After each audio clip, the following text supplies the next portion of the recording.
About 50 people converged on the Hunter Room at the Manchester Community Library on Tuesday, October 18th, to discuss perspectives on climate change and what could be done to move the dial forward, both on individual and community levels. They also came to meet up with others who are concerned with climate and energy issues and learn about what initiatives are underway in neighboring towns. Chris Anderson of Earth Matters of Manchester, one of the sponsors of the event, welcomed the crowd and got the conversation started. The same way about our planet Earth.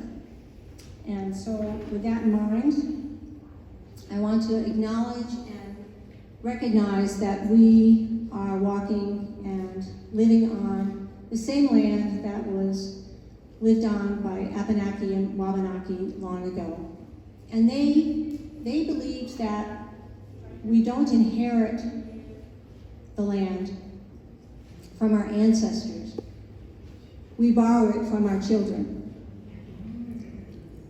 And that is one of the ways I've come to think about it, that we're not just here either for people, but we're here for all living creatures. And we need to be planning what's going to happen to the planet, taking care of it for the next 7 generations. 350 Vermont, the organization begun by environmentalist Bill McKibben, was also one of the sponsors. Community organizer Connor Wertz broke down what the organization was focusing on at this point in time. Heating and where electricity comes from were among them. This year is centered on our heating emissions. And this is really important because it represents about a third of Vermont's current greenhouse gas emissions. Now, last year, the legislator worked on a bill called the Clean Heat Standard. And so Vanessa mentioned the Renewable Energy Standard, and the Clean Heat Standard would have sort of functionally worked out in a similar sense, in that it would have laid out the rules for how Vermont and our utilities should make the climate transition, specifically in the heating sector. And empower our legislators to pass a clean heat standard that would not lock in sources of heating for the foreseeable future that aren't as green as they seem. And so the meeting broke into small group conversations to start with, followed by a discussion about some of the priorities the audience wanted to discuss. Representatives of local energy committees also updated the audience on what was underway in their individual towns. Briefly, we're also working on municipal building efficiency. You may know about Act 172. It's putting forth a lot of money in Vermont to give towns the ability to take their old town halls. Luckily, ours isn't that old in Sunderland, but our town garage is very old, and making it much more energy efficient. So we're working with the select board to see how we can get some of the funding. Representative Kathleen James spoke about what climate action legislation was underway at the State House.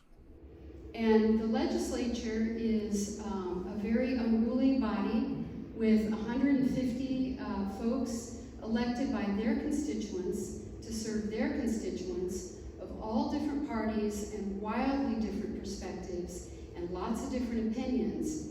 And we operate in a world of trying to find consensus and trying to collaborate and trying to get bills across the line that we can actually pass and that will become law. And the Clean Heat Standard, I think, is a great example of that. I was tremendously disappointed that the Clean Heat Standard didn't pass last year. We worked very, very hard to get a bill together that was as good as we could make it. Legislation is always iterative.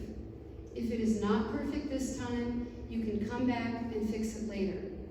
But if a bill falls short, like the Clean Heat Standard did, there's not always a guarantee that you're going to have a second chance to come back and pass the perfect bill. And so I would just leave that with you guys as something to think about.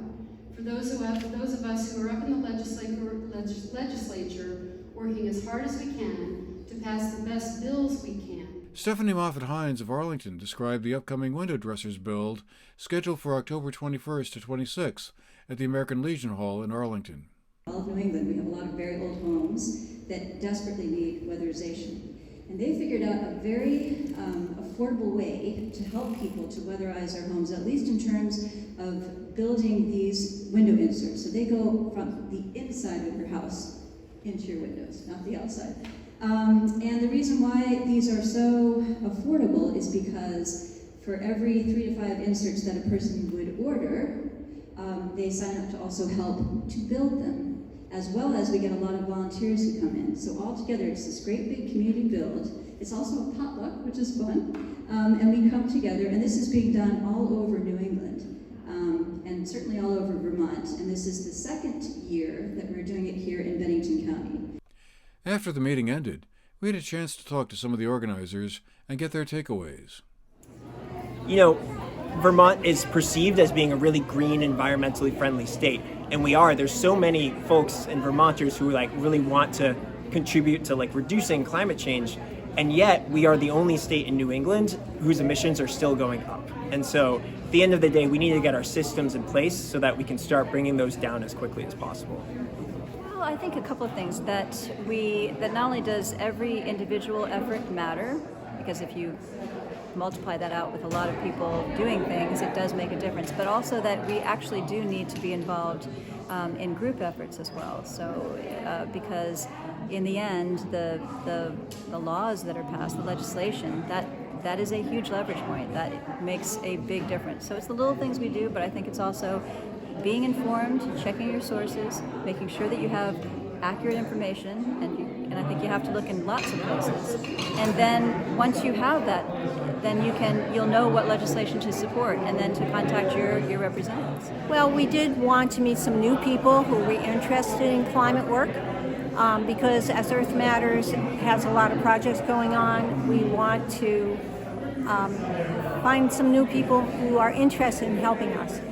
But we also wanted to share some of the legislation that is coming up in the upcoming session that we really need to work on, and our 350 Vermont members from the collective were very good at explaining that. It's a pretty challenging topic, as Kathleen, our legislator, mentioned, that so that there's a lot to learn about these things. So that was our main purpose. For the GNAT-TV News Project, I'm Andrew McKeever.